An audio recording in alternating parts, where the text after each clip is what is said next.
नमस्कार, मैं वर्षा मिलन express TV में आपका स्वागत करती हूँ। स्कूल एसोसिएशन की ओर से डीसी साहब को विज्ञापन सौंपा गया। करनाल के निजी स्कूल के जो संचालक है यहाँ पहुँचे हैं, देख सकते हैं किस तरह से यहाँ पे ज्ञापन के माध्यम से सौंपा जाएगा, ज्ञापन सौंपा जाएगा। देख सकते हैं किस तरह से यहाँ पे क्या मांग है इनकी, क्या ज्ञापन में लिखा हुआ है। देख सकते हैं किस तरह से इनसे भी बात करना चाहेंगे हम।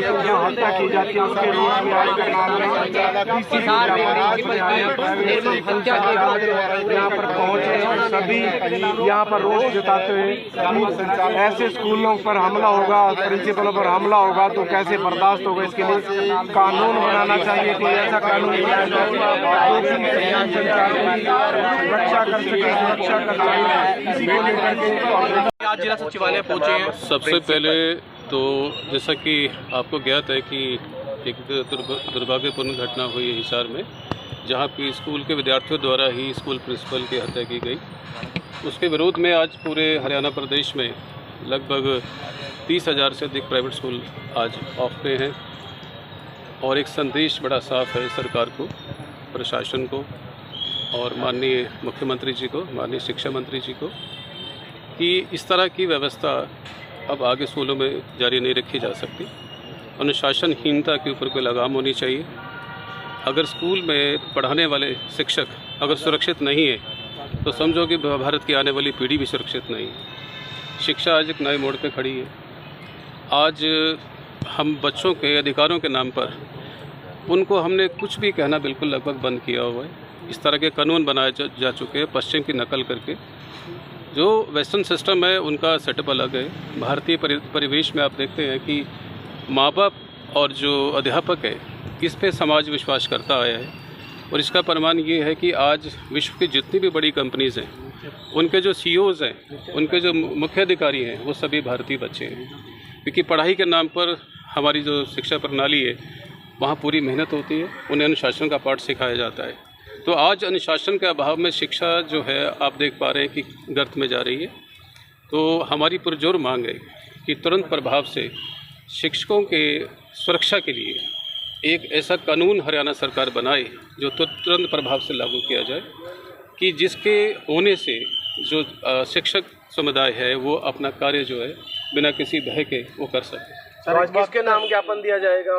ज्ञापन आपको ज्ञात होगा कि हम पहले जो ज्ञापन है वो आदरणीय हमारे जो करनाल विधायक हैं जगमोहन आनंद जी के माध्यम से माननीय मुख्यमंत्री जी को और माननीय शिक्षा मंत्री जी को हम भेज चुके हैं। आज न सिर्फ करनाल बल्कि जितने भी डिस्ट्रिक्ट हेडक्वार्टर्स है 22 जिलों में, जितने भी सब डिवीज़न है वहाँ पे एसडीएम लेवल पर हमारे स्कूलों के जो हमारे पदाधिकारीगण हैं वो ये ज्ञापन की प्रतियाँ सौंप रहे हैं और अपना रोष व्यक्त कर रहे हैं और दिवंगत आत्मा के प्रति हम श्रद्धांजलि व्यक्त कर रहे हैं। ये सिर्फ एक हत्या का मामला नहीं है। आज आप देखते हैं कि बहुत सी जगहों पर आज RTI के नाम पर, शिकायत के नाम पर कुछ गैंग सक्रिय हैं। ये वो प्रोफेशनल लोग हैं जो टीचर्स को परेशान करते हैं, स्कूलों को परेशान करते हैं। तो इन सब के विरुद्ध भी सख्त कदम उठाने के लिए कि हम मांग माननीय मुख्यमंत्री महोदय से करेंगे और अनुशासन के नाम पर हमें कुछ अधिकार दिए जाएं ताकि इन बच्चों को हम सही रास्ता दिखा सकें। डॉक्टरों के लिए कानून बनाया, जैसे डॉक्टर्स के लिए, यस, मेडिकल प्रैक्टिशनर्स के लिए जैसे हरियाणा प्रदेश में 2009 में कानून आया था, जिसके बाद से सब तरह की घटनाएं होनी बंद हो गई। तो हम भी अब ऐसा चाहते हैं कि इस तरह का जो कानून है वो शिक्षक समुदाय के लिए भी लाया जाए। सर, स्कूल लेवल पर बच्चे इस प्रकार की इतनी बड़ी घटना को अंजाम दे रहे हैं तो वो तो आगे चल के फिर भविष्य तो बिल्कुल खराब है बच्चों का। जब बाल अधिकार के नाम पर इस तरह के कानून लाए गए, जब शिक्षकों के हाथ बांधे गए, हमने तब भी इसकी आशंका दोहराई थी कि आने वाले कल में ये देश के जो बच्चे हैं, जो देश का आने वाला कल है, देश का भविष्य है, इनके ऊपर इसका बुरा प्रभाव पड़ेगा। लेकिन हमारी बात को अनसुना किया गया। आज उसके परिणाम आप देख पा रहे हैं। लेकिन अभी भी अगर मुड़ के हम देखें, इन चीज़ों को सुधारा जाए तो शिक्षा व्यवस्था दोबारा पटरी पर लौट सकती है। पहले वक्त सही था जो जिस प्रकार से पहले अध्यापक बच्चों के साथ, कभी भी माँ बाप या अध्यापक अपने बच्चे के साथ जाति नहीं कर सकते। एक माना वो तथ्य है। आप सब भी स्कूलों में रहे होंगे, आप सबके भी, हम सबके माता पिता ने हमें हमेशा अच्छे रास्ते पर जाने के लिए कहा होगा। लेकिन इस तरह के कानून की आड़ में आप जब बिल्कुल हाथों की बांधोगे शिक्षक के और बच्चों को पता है कि कुछ नहीं कर पा रहे, तो फिर उनको संभालने का जिम्मा फिर किसके पास है? बिना डर के तो पढ़ाई भी नहीं होती, बिना भय के तो भक्ति भी नहीं होती। लेकिन हम भय नहीं चाहते। हम सिर्फ ये चाहते हैं कि एटलीस्ट हमें कानून का निशाना ना बनाया जाए। आज अगर एक टीचर किसी को भी कुछ कह दे बच्चे को, तो आप जानते हैं कि तुरंत उसकी शिकायत होती है। आज स्कूलों के खिलाफ बेतहाशा शिकायतें जो हैं, इस तरह के लोग, इस तरह के तत्व असामाजिक सक्रिय है। माँ बाप को भी तो हम समझा लेते हैं, मान जाते हैं बात हमारी, लेकिन इसकी आड़ में, कानून की आड़ में इस तरह की बातें की जाती है जिससे कि शिक्षक समुदाय अपने आप को नीचे पाता है। आज साहब, आपको नहीं लगता है कि मतलब उस पर आपको विचार करना है? ये वो देश है जहाँ पे कि आप देखते थे गुरुओं के पहले गुरुकुल होते थे और बच्चे गुरुकुलों में जाके शिक्षा ग्रहण करते थे। उसके बाद दौर ऐसा आया कि जो मध्यम वर्ग था, उनके बच्चों ने शिक्षा के बल पर उच्च स्थान प्राप्त किए समाज में।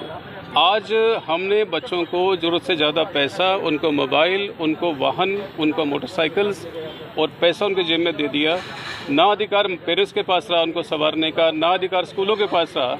तो वो इस वक्त अपने करियर की डाउनफॉल पे, अगर अब भी उनको रोका ना गया, उनकी अनुशासनहीनता को बंद न किया गया, तो उससे बहुत भयंकर दुष्प्रभाव देखने को मिल सकते हैं। आप मिलने के लिए उपायुक्त के पास? हमारा उद्देश्य यही है कि जो ये इतनी बड़ी दुर्घटना हुई है, जो जगबीर पन्नू जी डायरेक्टर थे एक स्कूल के, उनकी निर्मम हत्या कर दी जाती है 2 छात्रों के द्वारा, और ये अपने आप में बहुत बड़ी घटना है। और इस घटना से हमें सबक लेकर के इस प्रकार का संकल्प लेना चाहिए कि इस प्रकार की घटनाओं की पुनरावृत्ति ना हो। तो इसको कैसे बंद किया जा सकता है, तो इसके लिए बहुत सारे तथ्य हैं जो कि जिम्मेदार हैं। समाज की जो व्यवस्था आज चरमरा गई है, पहले जॉइंट फैमिलीज होती थी, आज एकल परिवार हैं। बड़े बुज़ुर्गों का साया बच्चों के सर से उठा हुआ है और इकट्ठे परिवार रहते थे। बड़े ताऊ, चाचे, दादा, दादी होते थे, वो बच्चों को डांट दिया करते थे, समझाया करते थे, कहानियों के माध्यम से उनका मार्गदर्शन किया करते थे।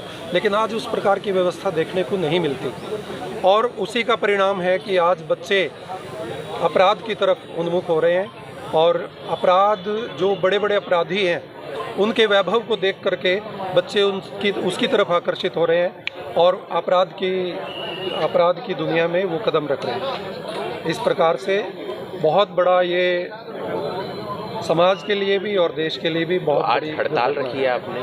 आज ये सांकेतिक हड़ताल कह लीजिए या बंद कह लीजिए, तो एक दिन के लिए सांकेतिक रूप से हमने स्कूलों को बंद रखा है। किसको ज्ञापन सौंप रहे हैं? हम डीसी साहब को ज्ञापन देंगे ताकि वो सरकार को इससे अवगत कराएं। और हमारी मांग है कि स्कूल सेफ्टी एक्ट बनाया जाए, जिस प्रकार से डॉक्टर्स के, हॉस्पिटल्स के लिए सेफ्टी एक्ट बनाया गया है, ठीक उसी प्रकार से स्कूल सेफ्टी एक्ट भी बनाया जाए। शुक्रिया, थैंक यू। सुरजीत सिंह सूबड़ी।